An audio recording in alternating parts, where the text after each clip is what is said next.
नमस्कार, मंडल news bulletin में आपका स्वागत है। आइए पेश करते हैं आज के कुछ प्रमुख व मुख्य समाचार।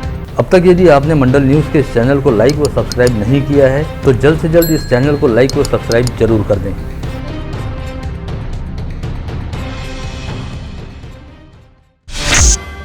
अकोला, वाशिम, नागपुर, धुलिया, नंदुरबार तथा पालघर जिला परिषद व उनके अंतर्गत पंचायत समितियों के रिक्त सीटों हेतु उपचुनाव को पूर्ण करने के लिए आगामी 5 अक्टूबर को मतदान कराया जाएगा और 6 अक्टूबर को मतगणना करते हुए चुनावी नतीजे घोषित किए जाएंगे। ऐसी घोषणा राज्य निर्वाचन आयुक्त यूपीएस मदान द्वारा की गई। इसे लेकर बताया गया कि अकोला, वाशिम, नागपुर, धुलिया व नंदुरबार इन 5 जिला परिषदों व इनके अंतर्गत कार्यरत पंचायत समितियों के रिक्त पदों हेतु 19 जुलाई को ही मतदान होना था, लेकिन सुप्रीम कोर्ट द्वारा जारी आदेश तथा राज्य सरकार की ओर से कोविड संक्रमण के खतरे को देखते हुए किए गए निवेदन के चलते राज्य निर्वाचन आयोग ने चुनावी प्रक्रिया को अंतिम चरण में स्थगित कर दिया था। वहीं अब 9 सितंबर को ही सुनवाई में सुप्रीम कोर्ट ने राज्य निर्वाचन आयोग को उपचुनाव करवाने का आदेश दिया है। ऐसे में कोविड संक्रमितों की संख्या तथा मौजूदा हालात को नजर में रखते हुए निर्वाचन आयोग ने उपचुनाव की प्रक्रिया को पूर्ण करने का निर्णय लिया है।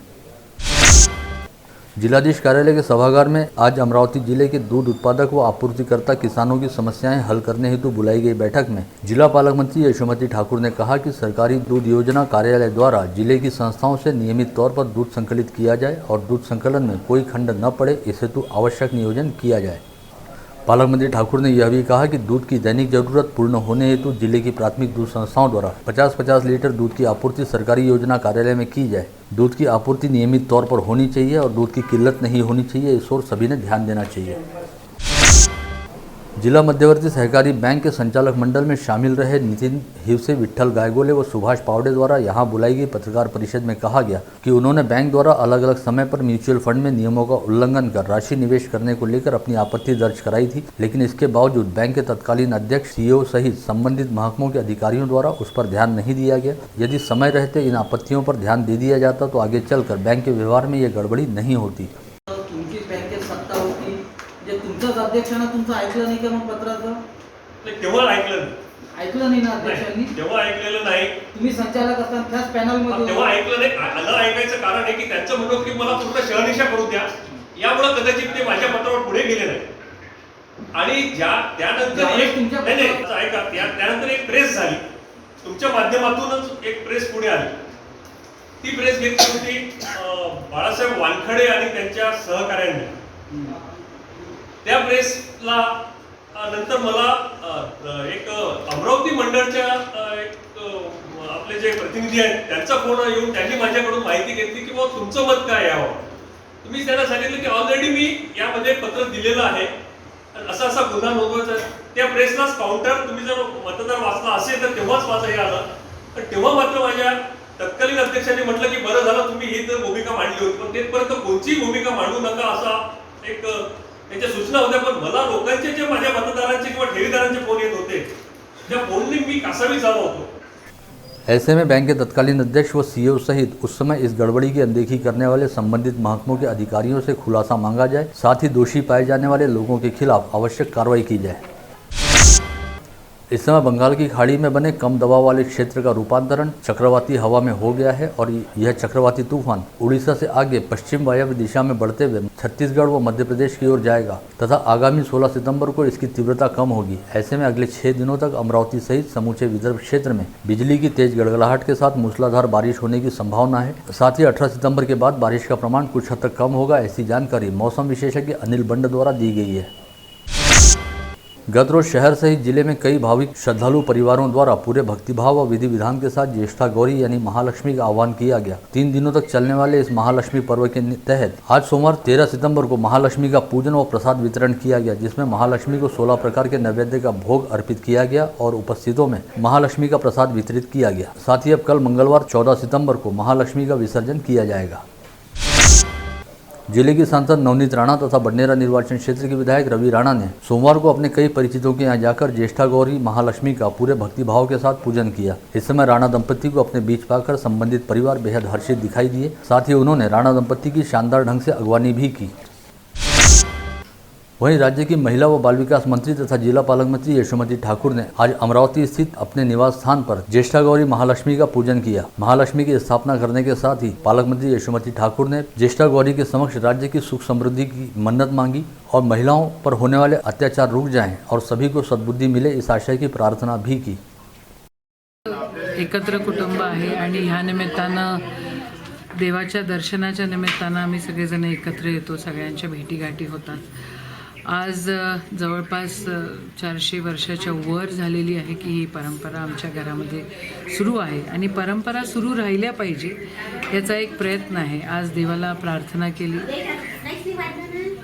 गणेशा गौरी देवाला आम्ही धन्यवाद मानले की आमच्या पाठीशी देव आहेत आणि आम्ही सातत्यानं काम करू शकतोय। यावर्षी पाऊस पाणी चांगलं झालं, त्याच्याबद्दलही धन्यवाद मानले। जिथे अतिवृष्टी झाली तिथे देवानं बळ दिलं पाहिजे अशी ही प्रार्थना देवाकडे आम्ही केली।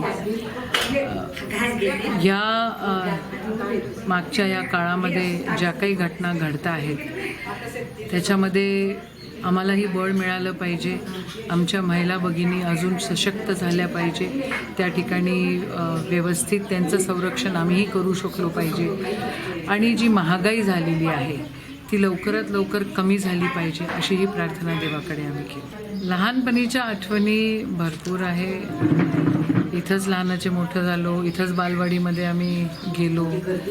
इथला जो जिव्हाळा आहे तो अतिशय ऊर्जा देतो, ताकद देतो आणि एक बांधिलकी आहे आणि आमची पण एक कमिटमेंट आहे की आम्ही जे या मातीत शिकलो, सर्वधर्म समभाव, राष्ट्रसंत तुकडोजी महाराजांची समाधी या ठिकाणी आहे आणि ह्या मातीचा सुगंध अख्ख्या महाराष्ट्रातच नव्हे तर देशामध्ये आम्ही फैलवू शकलो पाहिजे। बंधुभावानी या ठिकाणी आम्हाला राहायला शिकवलेलं आहे। आम्ही सगळेजण सगळ्या वेगळ्या वेगळ्या समाजाचे लोक या ठिकाणी येतो, म्हणजे माझं कुटुंब म्हणजे फक्तच माझं घर नव्हे तर सगळं हे गावच आमचं कुटुंब आहे। किंबहुना जे सगळे आमच्या ह्या निश्चयामध्ये आमच्या सोबत आहे ते सगळेच आमच्या सोबत असतात। गोड्यागोमानं आम्ही सगळेजण सोबत राहतो, त्यांचं संरक्षण आपण करू शकलो पाहिजे। या ठिकाणी जास्तीत जास्त एम्प्लॉयमेंट जनरेशन आमच्या हातून इथं झाला पाहिजे, मागच्या काळात झाला तर अजून झाला पाहिजे आणि आठवणी असंख्य आहे, प्रत्येक व्यक्तीसोबत प्रत्येक जागेसोबत जुळलेल्या आठवणी आहे, त्याचा उजाडाही होतो।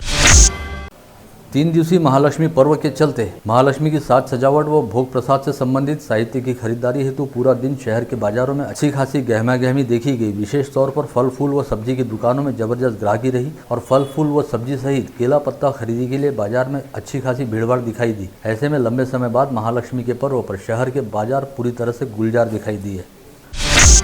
आगामी रविवार 19 सितंबर को अनंत चतुर्दशी पर 10 दिवसीय गणेशोत्सव का समापन होगा और शहर सहित सार्वजनिक गणेशोत्सव मंडलों में स्थापित गणेश प्रतिमाओं का विधि विधान पूर्वक विसर्जन किया जाएगा। इस बात के मद्देनजर छतरी तालाब व वडाली तालाब पर मनपा प्रशासन की ओर से कृत्रिम विसर्जन स्थल तैयार किए जा रहे हैं, जहां पर गणेश प्रतिमाओं के विसर्जन हेतु तमाम आवश्यक तैयारियां की जा रही हैं।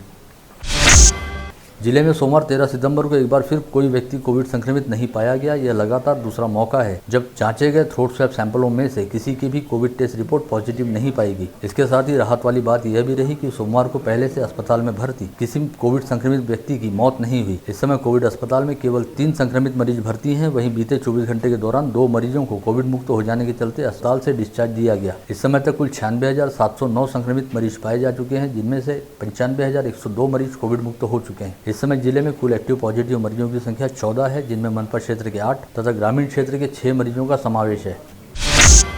वहीं सोमवार को समूचे संभाग में 10 नए संक्रमित मरीज पाए गए, जिनमें यवतमाल के 1, बुल्ढाना के 6 तथा वाशिम के 3 मरीजों का समावेश रहा। इसके अलावा सोमवार को संभाग में 16 मरीज कोविड मुक्त हुए, जिनमें अकोला के 1, बुल्ढाना के 8 तथा वाशिम के 5 नागरिक शामिल हैं। वहीं विगत 24 घंटे के दौरान संभाग के अकोला जिले में 2 संक्रमितों की मौत हुई है। विगत 1.5 वर्ष से कोविड संक्रमण की महामारी के चलते सभी शालाएं व आंगनवाड़ियां बंद हैं, जिसकी वजह से जंतुनाशक गोलियों का वितरण नहीं हो पा रहा। ऐसे में छोटे बच्चों में जंतु दोष यानी कृमि दोष का प्रमाण लगातार बढ़ रहा है। इस वर्ष भी यह अभियान चलाया जाएगा अथवा नहीं, इसे लेकर काफ़ी हद तक अनिश्चितता देखी जा रही है। सर्वोच्च न्यायालय के आदेशानुसार अब आवारा कुत्तों को जान से नहीं मारा जा सकता। वहीं मनपा के पशु वैद्यकीय विभाग द्वारा भी शहर की सड़कों पर आवारा घूमने वाले कुत्तों का निर्वीजीकरण नहीं किया जा रहा। इस वजह से इन दिनों शहर के सभी इलाकों में आवारा कुत्तों की संख्या काफी अधिक बढ़ गई है और विभिन्न चौक चौराहों पर कुत्ता राज कायम हो गया है। ऐसे में आम नागरिकों का शहर की सड़कों पर घूमना फिरना दूभर हो गया है, क्योंकि झुंड बनाकर घूमते इन आवारा कुत्तों द्वारा सड़क से गुजरने वाले दुपहिया व चारपहिया वाहनों का पीछा किया जाता है, जिससे कभी भी कोई हादसा घटित हो सकता है। साथ ही सड़कों से पैदल गुजरने वाले नागरिकों को भी 8-10 आवारा कुत्तों के झुंड द्वारा घेर लिया जाता है। अब तक शहर में श्वान दंश की अनेकों घटनाएं घटित हो चुकी हैं। जारी वर्ष में जनवरी से अगस्त माह तक 8 माह के दौरान 238 लोगों को आवारा कुत्तों द्वारा काट लिया गया है। बावजूद इसके मनपा प्रशासन इस ओर गंभीरतापूर्वक ध्यान नहीं दे रहा और अमरावती सहित बडनेरा के शहरी आरोग्य केंद्र में एंटी रेबीज के इंजेक्शन फिलहाल तक उपलब्ध नहीं है। बुधवार स्थित आजाद हिंद गणेशोत्सव मंडल द्वारा देश की आज़ादी की 75वीं वर्षगांठ के उपलक्ष्य में एक काल्पनिक गणेश मंदिर की झांकी का निर्माण किया गया है और इस झांकी के माध्यम से आज़ादी की लड़ाई में अमरावती के जिन सेनानियों ने अपने प्राणों की आहुति दी थी, उन सभी की यादों को ताजा करने वाला दृश्य मंदिर परिसर में साकार किया गया है। इस झांकी का उद्घाटन हनुमान व्यायाम प्रसारक मंडल के प्रधान सचिव पद्मश्री प्रभाकर राव वैद्य के हाथों फीता काटकर किया गया।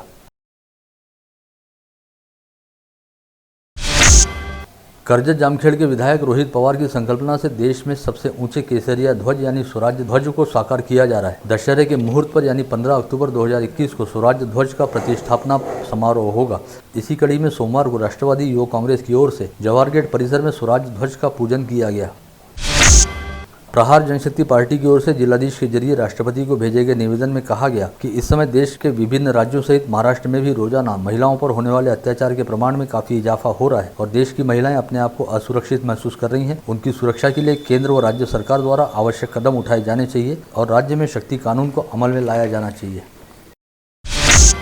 रविनगर परिसर में सोमवार की सुबह उस समय हड़कंप मच गया जब यहां पर स्थित संकटमोचन हनुमान मंदिर के मुख्य प्रवेश द्वार पर किसी व्यक्ति द्वारा फेंका गया एसिड दिखाई दिया। मंदिर खोलने पहुंचे पुजारी द्वारा इसकी जानकारी आस पड़ोस में रहने वाले सभी नागरिकों को दी गई। इस समय तक परिसर में ही रहने वाले मनपा के स्थायी समिति सभापति सचिन रासने भी मौके पर पहुंच गए और राजापेट पुलिस थाने को सूचित भी किया गया। राजापेट के थानेदार मनीष ठाकरे द्वारा दलबल सहित मौके पर पहुंचते ही मंदिर परिसर में लगे सीसीटीवी फुटेज को खंगाला गया, जिसके आधार पर रविनगर परिसर में ही रहने वाले प्रीतम वाघमारे नामक व्यक्ति को गिरफ्तार किया गया, जिससे की गई पूछताछ में उसने हनुमान मंदिर के मुख्य प्रवेश द्वार पर टॉयलेट एसिड फेंके जाने की कबूली दी। साथ ही बताया कि उसका बीती रात अपने भाई के साथ झगड़ा हुआ था और वह टॉयलेट एसिड लेकर अपने भाई के पीछे दौड़ रहा था। भाई पर टॉयलेट एसिड फेंकते समय यह टॉयलेट एसिड मंदिर के दरवाजे पर जा गिरा। जिला परिषद के स्वास्थ्य विभाग में नौकरी लगा देने के नाम पर एक युवक के साथ 16 लाख रुपए की जालसाजी किए जाने को लेकर गाड़गीनगर पुलिस थाने में शिकायत दर्ज कराई गई है, जिसके आधार पर पुलिस ने दस्तूरनगर परिसर निवासी नरेंद्र पुनकर सहित एक महिला के खिलाफ जालसाजी का अपराध दर्ज किया है। यह शिकायत पुसद के हनुमान वार्ड निवासी अविनाश बोबड़े नामक व्यक्ति द्वारा दर्ज कराई गई है। वाशिम जिले की मालेगांव तहसील अंतर्गत पांगरीकुटे गांव के पास नागपुर औरंगाबाद एक्सप्रेस हाईवे से सटे खेत में एक अज्ञात व्यक्ति का शव बरामद हुआ, जिसकी गोली मारकर हत्या की गई। करीब 32 से 33 वर्ष की आयु वाले इस व्यक्ति का शव पूरी तरह से नग्नावस्था में पाया गया और इस व्यक्ति को सिर पर और छाती पर गोली मारी गई है, जिससे इस व्यक्ति की शिनाख्त करने में काफी तकलीफ जा रही है। वाशिम पुलिस द्वारा मामले की जाँच की जा रही है। राहट गांव के श्री कृपा कॉलोनी में बंद पड़े घर को अज्ञात चोरों द्वारा निशाना बनाते हुए घर के भीतर से 1,28,000 रुपए के माल पर हाथ साफ कर दिया गया। श्री कृपा कॉलोनी में रहने वाले प्रकाश मुंदेकर ऋषि पंचमी के कार्यक्रम के लिए अपने परिवार के साथ बड़े भाई के घर गए हुए थे और जब वे 11 सितंबर को अपने घर वापस लौटे तब घर में चोरी होने की बात पता चली। व्यवसाय में विविध अवसर व व्यवसाय करने के लिए मार्गदर्शन करने हेतु एक युवक ने एक महिला को 6 लाख रुपए से ठग लिया। महिला की शिकायत पर गाड़गीनगर थाने में आरोपी युवक के खिलाफ अपराध दर्ज किया गया, जिसका नाम सिद्धार्थ उर्फ गौतम मोरे बताया गया है।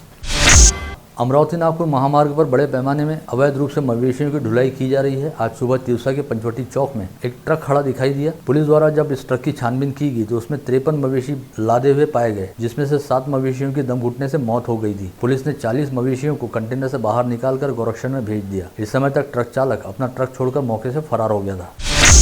बुलगांव पुलिस थाना क्षेत्र में आने वाले रेवसा परिसर में रविवार की रात अचानक दुपहिया फिसल जाने से शेख कदीर शेख नजीर की मौत हो गई, जबकि दुपहिया पर सवार संतोष जौंजाल नामक युवक बुरी तरह घायल हो गया। महालक्ष्मी पूजन कार्यक्रम के लिए चोर माहौली गांव से मोटरसाइकिल से जा रहे 57 वर्षीय गजानन चोरे नामक व्यक्ति की दुपहिया को बस ने टक्कर मार दी, जिसमें दुपहिया सवार गजानन चोरे की घटनास्थल पर ही मौत हो गई। पर्यटन नगरी चिखलदरा में उस समय खलबली मच गई जब पेड़ों से कौवे अचानक जमीन पर गिरकर तड़पते हुए दिखाई दिए और तड़प तड़प कर इन कौवों की मौत हो गई। पेड़ों से जमीन पर गिरकर तड़प रहे कौवों को उठाकर पालिका उपाध्यक्ष शेख अब्दुल व इब्बू शाह ने पशु वैद्यकीय अस्पताल लाया, लेकिन यहाँ पर कोई डॉक्टर उपलब्ध नहीं था। कौवों की अचानक हुई मौत से यहाँ पर काफी हड़कंप मचा हुआ है। वरुण पुलिस थाना क्षेत्र में शनिवार की आधी रात अज्ञात चोरों ने 2 मोबाइल शॉपी के शटर को तोड़कर लाखों रुपए के माल पर हाथ साफ कर दिया। चोरों द्वारा टेम्पुरखेड़ा में रहने वाले मुकेश देशमुख के न्यू MK कलेक्शन मोबाइल सहित एक अन्य मोबाइल शॉपी से चोरी की गई है। रविवार को शिराजगांव कस्बा थाने में एक किसान ने करजगांव खेत परिसर स्थित अपने खेत से 5 सागौन के पेड़ चोरी हो जाने की शिकायत दर्ज कराई थी, जिसकी जांच करते हुए पुलिस ने मध्य प्रदेश के लामघाटी निवासी तानू शालिग्राम जावरकर व लक्ष्मण जयरू जावरकर को हिरासत में लिया। उनके पास से चोरी के सागौन का लकड़ा बरामद किया गया है। गाड़गीनगर थाना क्षेत्र में आने वाले ओम कॉलोनी में बंद घर को निशाना बनाते हुए 2 युवकों ने सोने के आभूषण चुरा लिए। ओम कॉलोनी में रहने वाले विश्वजीत सबकाल कहीं बाहर गांव गए हुए थे। इसी समय पड़ोस में रहने वाले नितेश काले व निखिल काले ने उनके घर में प्रवेश कर अलमारी में रखे सोने के आभूषण चुरा लिए। ऐसी शिकायत गाड़गीनगर थाने में दर्ज कराई गई है। राजापेट पुलिस थाना क्षेत्र में आने वाले गोपाल नगर रेलवे क्रॉसिंग के पास शनिवार की रात ट्रेन से कटकर एक युवक की मौत हो गई। मृतक की शिनाख्त आशीष अंबाडकर के रूप में की गई है। महादेव अंबाडकर द्वारा दी गई शिकायत पर राजापेट पुलिस ने आकस्मिक मौत का मामला दर्ज किया है। वहीं सोमवार की रात अमरावती मुंबई एक्सप्रेस से मुंबई की ओर जाने हेतु रवाना हुए मध्य प्रदेश निवासी सतीश धनंजय कड़वे की ट्रेन से गिरकर मौत हो गई। सतीश कड़वे के ट्रेन से गिरकर घायल होते ही उसे तुरंत इलाज के लिए इरविन अस्पताल में दाखिल किया गया, लेकिन तब तक उसकी मौत हो चुकी थी। आप देख रहे थे मंडल न्यूज बुलेटिन। हमारे चैनल को लाइक करें, शेयर करें और हाँ, सब्सक्राइब करना ना भूलें। कल होगी आपसे फिर मुलाकात, तब तक के लिए धन्यवाद।